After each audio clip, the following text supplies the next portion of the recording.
दादी आशिक या मोहब्बत किसे बल छेड़े होश रसीद पढ़े रमीना पढ़े एहतराम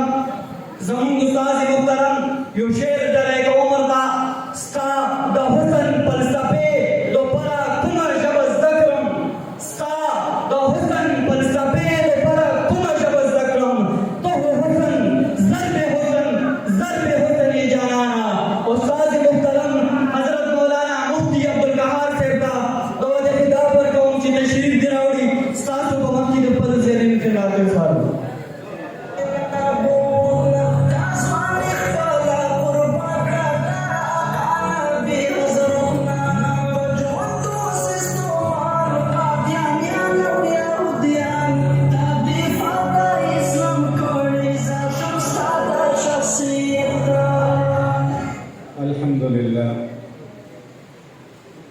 الحمد لله وكفى وسلام على عباده الذين اصطفى وعلى آله وأصحابه الذين أوفوا عهدا أما بعد فأعوذ بالله من الشيطان الرجيم بسم الله الرحمن الرحيم الذين إن مكناهم في الأرض وأقاموا الصلاة وآتوا الزكاة وأمروا بالمعروف ونهوا عن المنكر ولله عاقبة الأمور إن الله وملائكته يصلون على النبي يا أيها الذين آمنوا صلوا عليه وسلموا تسليما اللهم صل على محمد وعلى آل محمد كما صليت على إبراهيم وعلى آل إبراهيم إنك حميد مجيد اللهم بارك على محمد وعلى آل محمد كما باركت على إبراهيم وعلى آل إبراهيم إنك حميد مجيد زماي درمندو زماي رادا نن یو دې موضوع ته وا اوسره مې وختل چې تاسو سره دې خبرې وکړ په قسمتۍ د پروګرام ډېر زیات وکړ شو او تاسو نه زیات پکې زه خپل ستړی شوم نو دې د وجې نه مختصر یو څو خبرې کوم نن 14 اگست د پاکستان یوم ازادي ده نن ټول پاکستان کې خوشحالي ده د دې خوشحالۍ وجه دا ده چې په دې ورځ باندې الله تبارک وتعالی د ملک د دې علاقې او د دې خطې مسلمانانو له ورکړو د پاکستان مقصد او مقررینو تقریرونو کې او نغمو کې تاسو ته چغې وایي پاکستان کا مقصد کیا لا اله الا الله پاکستان په یو سوچ باندې وجود ته راغلی هغه سوچ دا و چې مسلمانانو له یو داسې خطه او یو ملک پکار دی چې هغې کې مسلمانان بالکل په آزادانه طور انفرادي زندگی او اجتماعي زندگی د اسلام د اصولو لاندې تېره کړي خپل ذاتي زندگی انفرادي زندگی کې دوی بالکل ازادي کې د اسلام په اصولو باندې عمل کوي چې دوی ته څه رکاوټ نه وي او اجتماعي زندگی حکومتي زندگی سیاسی زندگی د دوی عدالت د دوی بازار د دوی هر د ژوند اجتماعي موډ چې دی هغې کې اسلامي قانون نافذ وي او په اسلام باندې زندگی تېره کړي دې ته څه مشکلات نه وي چونکې غیر منقسم هندوستان کې د هندوانو اکثریتو د دې د وجې نه په اسلام باندې انفرادي زندګۍ کې خو ډېر زیات مشکلات نه البته اجتماعي زندګۍ کې مشکلات وو یعنې اجتماعي زندګي د اسلام د اصولو مطابق تېرېدل مشکل وو د دې د وجې نه 1928 کې اشرف علي تانوي رحمه الله عبدالماجد دریابادي رحمه الله لیکلي زه حکیم الامت اشرف علي تانوي رحمه الله له لاړم د څه خبرې سلسلې کې وي هغې ما ته وفرمایل چې عبدالماجد زما زړه غواړي چې د دې خطې مسلمانان چې دي د هغې لپاره یو بیل ریاست وي چې په هغې کې مونږ ازادانه طور د اسلام په قانون باندې عمل کولی زمونږ نظام هلته اسلامي وي زمونږ تصورات اسلامي وي زمونږ بازار اسلامي وي زمونږ عدالت اسلامي وي او مسلمانانو پوره په اسلام باندې عمل کړی وي 1928 کې اشرف علي تانوي رحمه الله دا عبدالماجد دریابادي رحمه الله ته درول چې زما زړه غواړي چې داسې یو خطه پیله کړو هغه ټایم دا د پاکستان سوچ او د پاکستان تحریک داسې نو شروع شوې نه مسلم لیگ دا چغه والې وه پیله ابتدا چې وشوه نو 1930 کې د علامه اقبال د مدراس چې کوم خطبه مشهوره ده هغې کې علامه اقبال دا تصور پیش کړو چې د دې علاقې مسلمانانو له یو بېله خطه یو بېل مملکت پیدا دی او د هغې علامات د خطبې نه چې کوم علامه اقبال وویله د هغه ځای نه دوه قومي نظریه شروع شوه چې مسلمانان یو بېل قوم دی د هغې یو بېله نظریه ده او هندو یو بېل قوم دی د هغې بېله نظریه ده د دواړو انفرادي زندگی او د دواړو اجتماعي زندگی بدله ده لہذا آینده لپاره مسلمانان او هندوان یو ملک یو شان کې نشي اوسېدی د دې د وجې نه مسلمانانو له یو مملکت پکار دی یو خطه ورله پکار ده یو ځای ورله پکار دی چې الله دوی خپل انفرادي او اجتماعي زندگی د اسلام د اصولو مطابق تېره کړي علامات د خطبې نه صدارتي خطبې نه وروسته د دوو قومي نظریې تصور شروع شو مسلم لیگ چې کله د پاکستان دپاره هلې ځلې شروع کړي او کوششونه شروع کړل دغه وخت کې اشرف علي طالب رحمه الله هغې مسلم لیگ طرف ته توجه وکړه او هغې ویل عبدالمجید دریابادي رحمه الله وایي ما ته ویل چې مولانا مولیانو ته حکومت مشکلې ده که میلاو شي که حکومت میلاویږي عمدې مسترانو ته به میلاویږي خو زما کوشش دا دی چې د دې خلکو سوچ زه دیني کړمه دا طبقه زه دینداره کړمه نو را روان وخت کې پاکستان باندې د دې حکمراني چې دی دینداره وي دغه وجه وه 1938 کې اشرف علي تانوي رحمه الله یو وخت ولیږلو هغې کې ظفر علي تانوي رحمه الله شبیر علي تانوي رحمه الله شبیر احمد عثماني نه شبیر علي تانوي رحمه الله مفتی شفیع رحمه الله او دې سره نورو کسانو ولیږل او هغې قاضي اعظم سره ملاقات وکړو 1938 کې او هغې ته یې ویلې قاضي اعظم یې په دې خبره پوه کړو که چېرته اسلام مسلمانانو لپاره بېل ریاست غواړي نو اسلام او سیاست خپلو کې تړلی شوی دی چېرته هم سیاست د اسلام نه بار نه دی اوږد ملاقات وشو او طویل ملاقات نه وروسته قاضي اعظم چې خپل صدارتي خطبه وویله 1938 کې اجلاس ته نو هغې ویل زه په دې خبره باندې پوه شوم چې عقاید عبادات او سیاست دا ټول شریک اسلام دی اسلام سیاست نه بار نه دی او سیاست د اسلام نه بار نه دی هغې پسې بیا 1939 کې بیا اشرف علي تانوي رحمه الله یو بل وخت مفتی شفیع رحمه الله او شبیر علي تانوي رحمه الله په سرکردګۍ کې بیا قاضي اعظم سره ولیږلو او طویل ملاقات نه وروسته قاضي اعظم یې په دې باندې راضي کړو چې را روان وخت کې کوم د پاکستان تصور پیش کېږي او کومه خاکه چې پیش کېږي نو هغه یو اسلامي نظریې سره وایي عزتمندو دلته تاسو ته دا خبره واضحه کړو چې دنیا کې دوه ملکونه په نظریه جوړ شوي دي یو پاکستان دی دا د اسلام په نظریه جوړ شوی دی یو مدینه وه د مدینې ریاست رسول الله صلی الله علیه وسلم چې کله سنگ بنیاد ایښی د مدینې هغه هم په یو اسلامي ریاست او اسلامي تصور په اولې صدۍ کې او په 14مې صدۍ کې دویم چې کوم ملک له د اسلام په نوم وجود لرالو او د اسلام په تصور وجود لرالو دا پاکستان و دا هم د اسلام په نظریې باندې ایښودل شوی دی د دې مقابل کې یو ملک بل چې هغې ته اسرائیل ویل کېږي هغه هم یو خالص نظریې باندې وجود ته راغلی دی اسرائیل د یهودیت په نظریې باندې وجود ته راغلی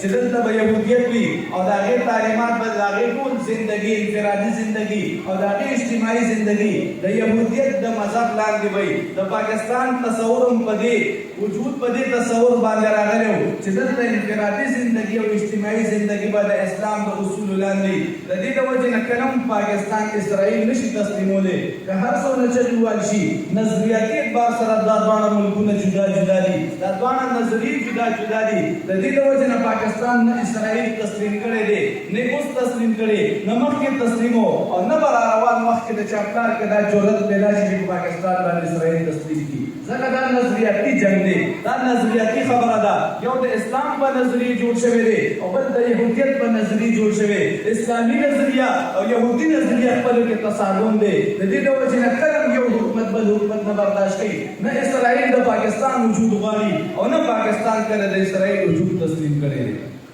دواړه نظریاتي ملکونه دي عزتمندو خبره اوس په دې باندې کوو چې پاکستان د یو اسلام په نظریې جوړ شوی دی ملګرو ډېرې خبرې وکړې اوس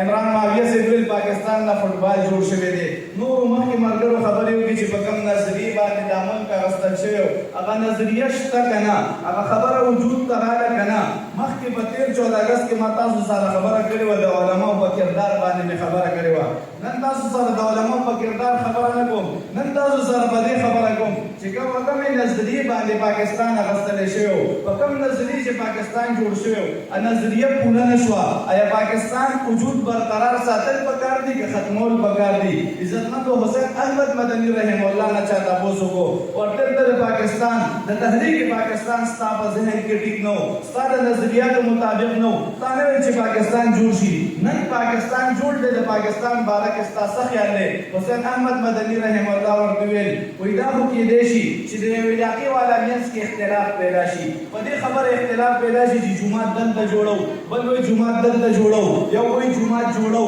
بل وایي دلته جومات نه دی پکار د جومات ضرورت شته د جومات ضرورت نشته جومات وړوکی جوړو جومات غټ جوړو په دې باندې اختلاف کېدی شي دې باندې خپلو کې تنازع کېدی شي خو چې کله جومات جوړ شي نو د جومات احترام په ټولو باندې واجب دی هغې ویل زما ضرور اختلاف و خو چې نن پاکستان جوړ دی زه د جومات په شان د تقدس قایل یم زه د دې قایل یم چې د جومات په شان د احترام وشي عزتمندو د دې په رڼا کې زه تاسو ته دا خبره کوم د پاکستان چې کوم مقاصد و هغه حاصل نه شو د پاکستان چې کوم مقصد و دلته اسلامي قانون نافذ نه شو د اسلام چې کوم مقصد و زمونږ عملي زندگی زمونږ انفرادي زندگی زمون اجتماعي زندگی کدا د اسلام دانشي کې نه ده اول خبره خدا د انفرادي زندگی الحمدلله د اسلام مطابق ده هر چاته اجازه ده کته روزه سي پتا پابندي نشته کته موږ کې پتا پابندي نشته کته حج ته پتا پابندي نشته کته زکات ورکې پتا پابندي نشته کته خپل 15 فوټه بدن کې مکمل اسلام نافذه د حکومت د طرف نه د اسلام نافذولو ستا پکور ستا په در ور باندې د اسلام نافذولو حکومت پتا باندې کلم قانوني پابندي نه لګولې ذاتی اعتبار سره په اسلام بالکل آزاد دی هر سړی د خپل ژوندۍ د اسلام مطابق تیرولی شي باقي خبره دونه پاتې شوه اجتماعي اعتبار سره اسلامي زندگی ته که نه عزتمند د حسین احمد مدني رحم الله والا مې درته درکړه دا جومات دی تاسو پکې ناست دا جومات جوړ دی جومات د دې لپاره چې دې کې د الله رب العزت عبادت وشي د جومات د جوړېدو مقصد دا چې دلته ذکر وشي د جومات د جوړېدو مقصد دا چې دلته درس او تدریس جاري شي د جومات د جوړېدو مقصد دا چې هغه کم کارونه چې مسجد نبوي کې کم اعمال کېدل هر جومات په هغې باندې آباد شي تاسو نه دا تپوس کوم که یو جومات داسې شي چې هغې کې د خلکو اختلافات شروع شي یو جومات داسې شي چې د هغې محلې والا کمزورۍ د هغې د کوتاهۍ د وجې د جومات کې د جمعې لمونځ نه کېږي هغه جومات کې جمع بنده شي هغه جومات کې د ذکر مجلس نه کېږي هغه جومات کې درس قرآن نه کېږي د خلکو اختلافات د خلکو د ناهیلۍ د وجې نه د خلکو د محنت نه کولو د وجې نه د خلکو د سوچ د کمۍ د وجې نه که جومات کې دا ټول کارونه بند شي نو جومات بندېدل پکار دي جومات ختمېدل پکار دي عزتمندو ټیک ده چې دلته اسلامي نظام نه دی نافذ شوی زه منم چې دلته بالکل اسلامي کوم تصور چې شروع کې د لا اله الا الله چغه وال شوې وه هغه پوره نه شوه نو آیا د دې دا مطلب دی چې پاکستان دې ختم شي کله د دې دا مقصد نه دی عزتمندو که دلته اسلام نافذ نه دی که دلته چېرته په هر څه کې اسلام نشته دی دا زموږ ستا کوتاهي ده دا زموږ ستا د جهد د کموالي مسله ده د دې د وجې نه چې ما تا کوشش نه کوو چې دلته اسلام نافذ شي شیخ الاسلام صاحب موږ ته کلاس کې ویل وایي زه چې کله چې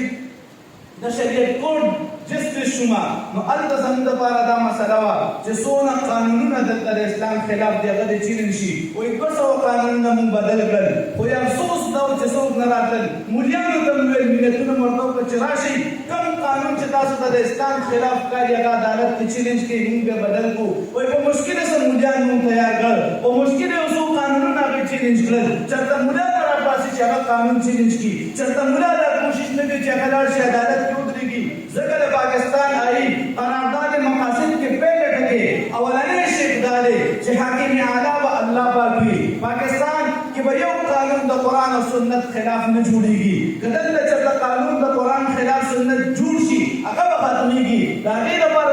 جهد پکار دی د هغې لپاره کوشش پکار دی قانون هغې لپاره تل پکار دی قانون لوستل پکار دی قرارداد مقاصد لوستل پکار دی د 73 آئین لوستل پکار دی اول مې زه نه پوهېږم بیا مې تاسو ځان نه پوهوئ یو مولا کې دا همت نشته یو مولا کې دا جرأت نشته یو مولا سره دونه وخت نشته دی چې هغه لاړ شي عدالت دې یو قانون چیلنج کړي نظریہ اسلامی نظریاتی کونسل جوړ دی شریعت فیڈرل بورڈ جوړ دی شریع عدالت دلته موجود دی عزتمند یو مولا نسی چې موږ لپاره ټول تکړه زم دلته بیان نه تکړه تم بیان نه تکړه چې پاکستان کې اسلام نافذ نشو پاکستان کې د اسلام خلاف قانون جوړ شوی دی یو قانون تاسو خو چې اسمبلی پاس کړی وي د اسلام خلاف یو قانون تاسو وایا چې چرته پاس شوی واپس رد شوی دی زګر چې دلته آئین پاکستان کې پیغه دفعه ده چې حاکم اعلی الله رب العزت دی د دې وجه نه خلک چې دا وایي صرف یو جمهوریت ملک دی د دې نظریه غلطه ده اسلام صرف جمهوریت دی اسلامي جمهوریت دی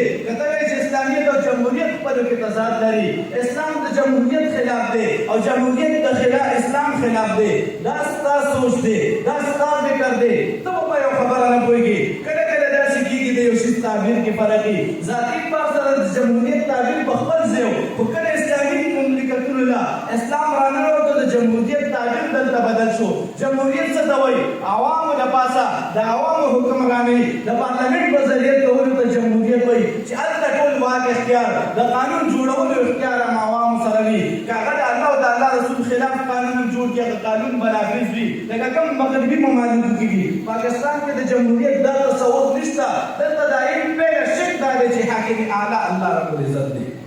نو د عوامو حکمراني داسې نه ده عوام صرف او صرف انتخاب کوي غلطۍ به پکې ضرور وي غلطۍ کوتاهۍ به پکې ضرور وي خو دې ته دا نشو ویلی چې دا اسلامي مملکت نه دی دا اسلامي ریاست نه دی دا خو د اسلام خلاف وجود ته راغلی دا خبره قطعي غلطه ده اشرف علي تنګي رحمه الله د اسلامي ریاست تعریف کړی یو ملک ته به موږ کله اسلامي وایو اشرف علي تنګي رحمه الله وایي د کوم ملک سربراہ چې مسلمان وي د کوم ملک بادشاه د کوم ملک وزیر اعظم صاحب اقتدار کس کا مسلمان وي او د اسلام نافذولو هغې ته قدرت او طاقت وي اگر چې هلته بالفعل اسلام نافذ نه وي اگر چې هغه فاسق فاجر وي اگر چې هغه هر څومره ګناهګار وي اگر چې هغه پخپله شرابي او زناکار وي خو هغې ته د اسلام نافذولو قدرت وي اگر چې هغې اسلام نه نافذ کړی هغه ملک به اسلامي ریاست وي تاسو ماته ووایئ دلته چې زموږ کوم حکمرانان تېر شوي قاضي اعظم تېر شوی لیاقت علي خان تېر شوی تر نن پورې دا اوس شهباز شریف پورې چې څونه خلک راغلي دې ټولو ته اقتدار و دې ټولو کې دا طاقت و چې دلته اسلامي قانون نافظ کړي یا زموږ د کوتاهۍ د وجې نه یا زموږ د غفلت د وجې نه څه وجې نه اسلامي قانون نه دی نافظ صرف د دې وجې نه چې اسلامي قانون بالفعل نه دی نافظ یو ملک د اسلامي ریاست نه نوځي او د هغې خلاف اعلان نه کېږي عزتمندو نو دلته دا سوچ پیدا کول چې اسلامي جمهوریه اسلام او جمهوریت خپلو کې دی یو ځای کېږي دا غلط سوچ دی وایي جمهوریت دې ته وایي چې اکثر له تابعداري کول وان تطع اکثر من فی الارض یضلک عن سبیل الله که اکثریت تابعداري دې وکړي نو د الله د دین نه به دې واړئ عزتمندو اکثر من فی الارض او اکثر المسلمون کې فرق دی په دې باندې ځان پوه کوي اکثر من فی الارض خو همیشه کافر پاتې شوي دي نن هم کافر دنیا کې اکثریت د کافرو دی او مسلمانانو ملک کې اکثریت د مسلمانانو دی پاکستان کې اکثریت د مسلمانانو دی د ټولو نه زیات پکې مسلمانان دي اقلیت لږ شانتي دي نو د اکثر رای مطلب دا دی چې دلته د اکثریت مسلمانانو رای او د اکثریت په مسلمانانو باندې په اتفاق دی خامخا به یو لار خپلې او چې کوم طرف ته اکثریت شي حضرت عمر رضی الله تعالی عنه چې د عثمان رضی الله تعالی عنه لپاره کومه شورا مقرر کړه هلته په اکثریت باندې فیصله شوې ده